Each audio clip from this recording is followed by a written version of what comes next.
मुझे इस बात का उत्तर चाहिए। कांग्रेस जो अब ये कह रहे हैं राहुल जी, और जो कांग्रेस के प्रवक्ता लोग कह रहे हैं, मित्र लोग, मैं सिर्फ इतना विनम्रता के साथ जानना चाहता हूं, हिंदुस्तान को रूल करने के लिए आपने 3 लोग दिए अपने परिवार से, ब्राह्मण। अब जिसा आप क्लेम करते हो, मैं इस बहस में भी नहीं पढ़ रहा कि आप ब्राह्मण हैं कि नहीं है, मैं उस बहस में नहीं पढ़ रहा, वो बाकी लोग जाने, मैं उस क्षेत्र में नहीं पढ़ता। लेकिन आप किसी अशोक यादव को भी प्रधानमंत्री बना सकते थे, तमजीद अहमद को बना सकते थे, मुसलमान को नहीं, और किसी जगजीवन राम को भी बना सकते थे, दलित को। तब समझ नहीं आई थी जात अशोक यादव। सारा ज्ञान अभी समझ आया। जगजीवन राम प्रधानमंत्री क्यों नहीं बने? कम समझदार नेता थे, छोटे नेता थे क्या? आप लोगों से छोटे नेता थे जगजीवन राम। देश की पहली मंत्री सरकार में मंत्री थे, केंद्रीय मंत्री। आपने उनको क्या दिया बताइए ना भैया। बीपी मौर्य को क्या दिया? रामधन को क्या दिया? प्रधानमंत्री की कुर्सी दी क्या?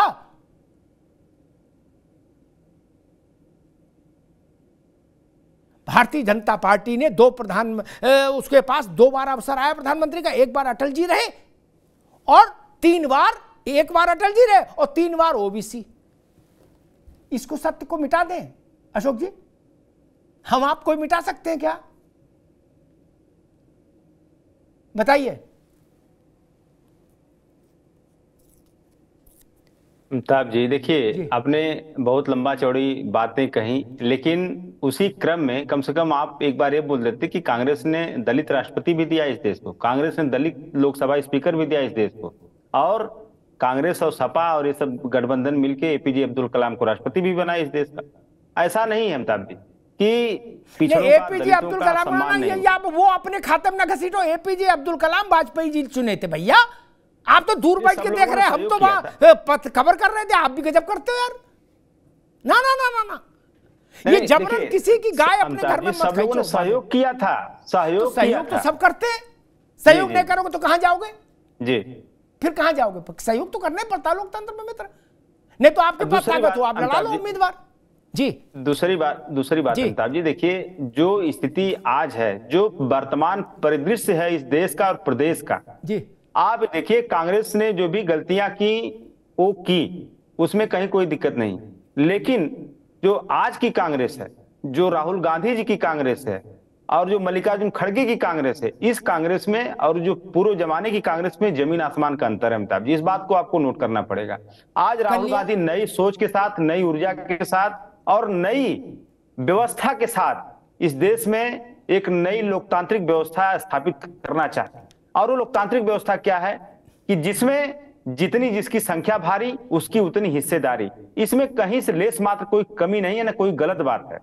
रह गई बात, आपने कहा कि सपा की कांग्रेस से नई नई रिश्तेदारी हुई है, तो रिश्तेदारी वाली बात नहीं अमिताभ जी, बात है इस देश के और इस प्रदेश के हित को लेकर के।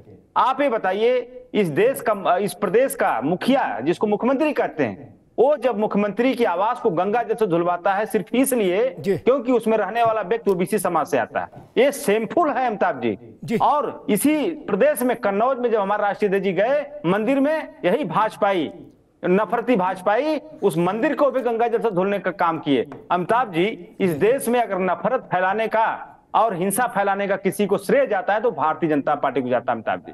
आप देखिए, जब से योगी जी प्रदेश के मुख्यमंत्री हुए हैं, एक भी वाइस चांसलर पिछड़े दलित का बनाया क्या?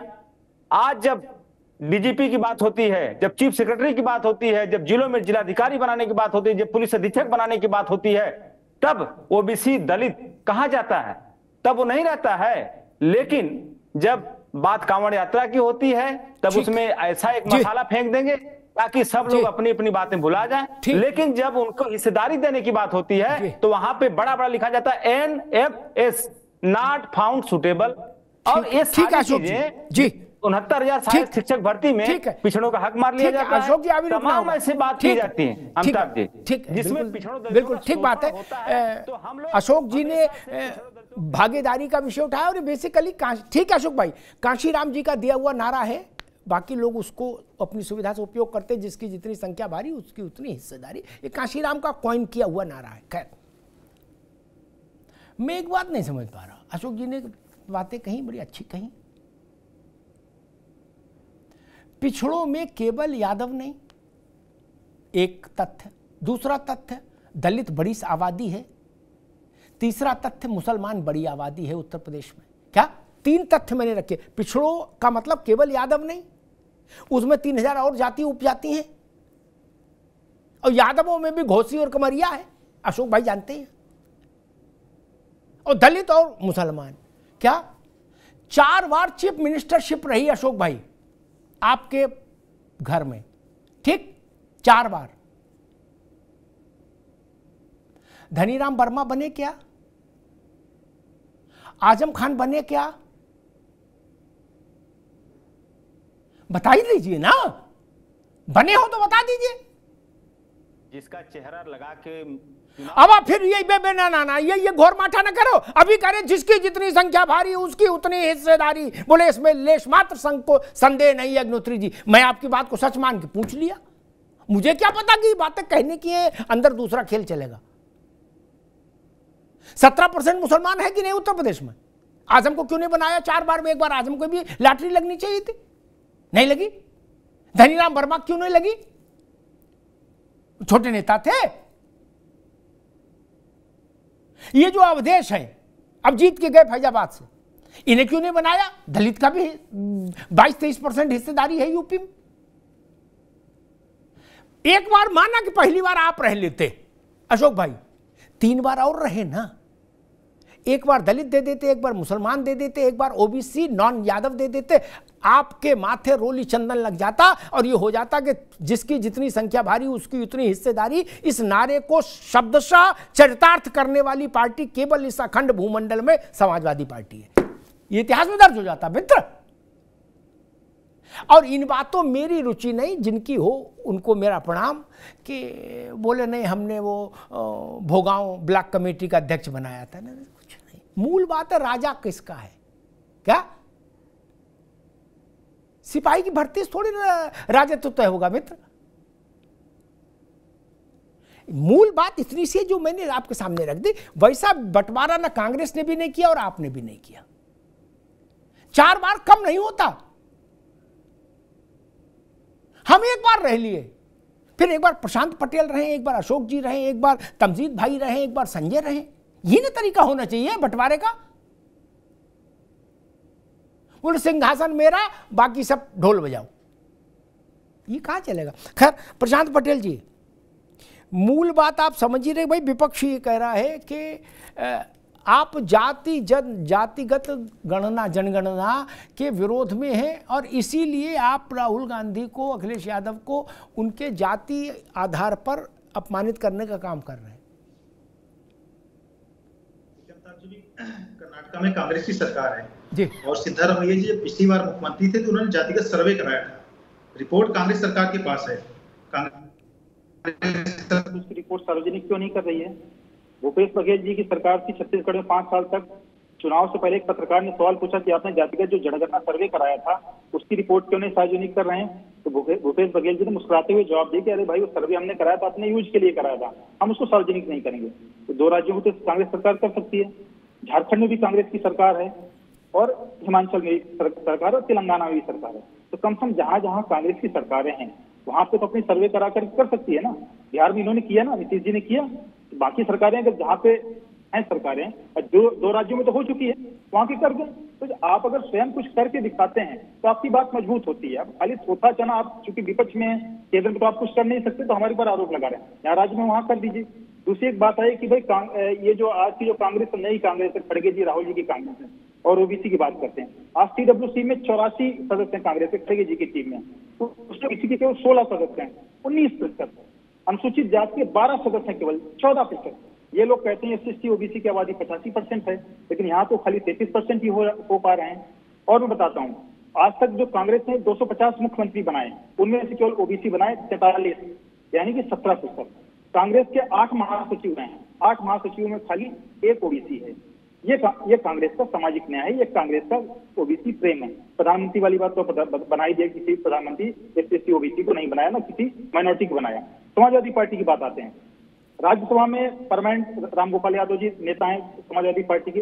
लोकसभा में अखिलेश जी बन गए हैं, चीफ व्हिप धर्मेंद्र यादव जी बन गए हैं। उत्तर प्रदेश विधानसभा में जो है उन्होंने माधव प्रसाद पांडे जी को नेता बना दिया, विधान परिषद में लाल बिहारी यादव जी को बना दिया है। अब कहीं मुझे पीडीए दिख रहा हो तो बताइए, यादव समाज को छोड़ दीजिए, उसके अलावा आपने बताया 3000 जातियां हैं, कहीं पीडीए दिख रहा हो तो बताइए। मुख्यमंत्री का आपने बता दिया कि 4 बार मुख्यमंत्री रहे, एक ही परिवार से रहे। क्या राज्यसभा में मोहम्मद जावेद नेता नहीं बन सकते हैं, या विधानसभा में या विधान परिषद नहीं बन सकते?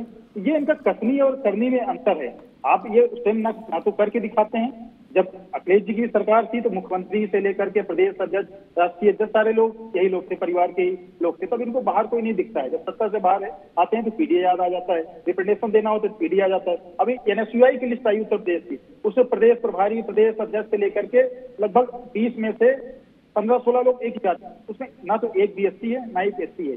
ये कांग्रेस का सामाजिक न्याय है।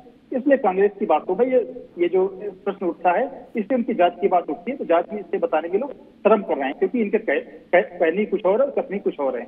जी संजय राणा जी, एक ज्यादा बेहतर तरीका ये नहीं कि चलिए जाति की जनगणना जब होगी तब होगी, हर पार्टी स्वतंत्र है अपना ढांचा पुनर्व्यवस्थित करने के लिए क्या? और जो नॉन फैक्ट है जातियों को लेकर कि भाई कितने प्रतिशत पिछड़ा है, कितने प्रतिशत दलित है, कितना अल्पसंख्यक है, नहीं, उसके आधार से तराजू से तौल के अपने संगठन में, अपने अधीन आने वाली सरकारों में हर लाभ के पद में उतना बंटवारा कर दे। मेरे ख्याल से 90% समस्या तो खत्म ही हो जाएगी।